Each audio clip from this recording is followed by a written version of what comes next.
ஒரு அரசியலில் ஜெயிக்கணும்னா ஓட்டுக்கு காசு கொடுத்து நம்ம ஜெயிச்சு பார்த்துருப்போம்.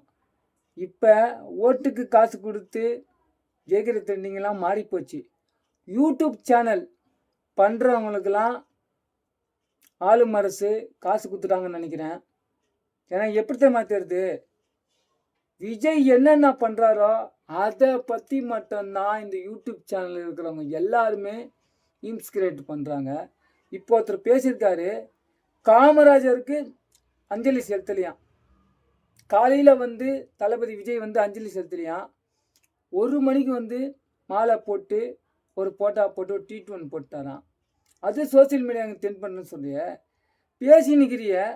நீ போய் காமராஜருக்கு ஒரு மாலை போட்டு ஒரு அஞ்சலி செலுத்திருக்கலாம்ல, ஏன் செலுத்தலை? ஏன்னா நீ பணம் வாங்கிட்ட. உன் வேலை என்ன தெரியுமா, எங்கே பணம் வாங்கணுமோ ஏக்க தொங்க போட்டுக்கின்னு அவங்களுக்கு சலாம் போடணும். அப்போ தான் ஓடும் உன் வண்டி. எங்கள் வண்டி அப்படி ஓடாது. அனுதினமும் பாடுபடுற ஒரே கட்சி டிவிக்கே தான். நம்பிக்கையோட நான் இருக்கேன், நம்பிக்கையோட மக்கள் இருக்காங்க. ட்ரோல் பண்ணுறோம் யாரையும் நாங்கள் பதில் பேச மாட்டோம். பேச வேண்டிய எப்போ தெரியுமா, வெற்றி பெற்று அரேனில் உக்காந்துட்டு பேசுவோம்.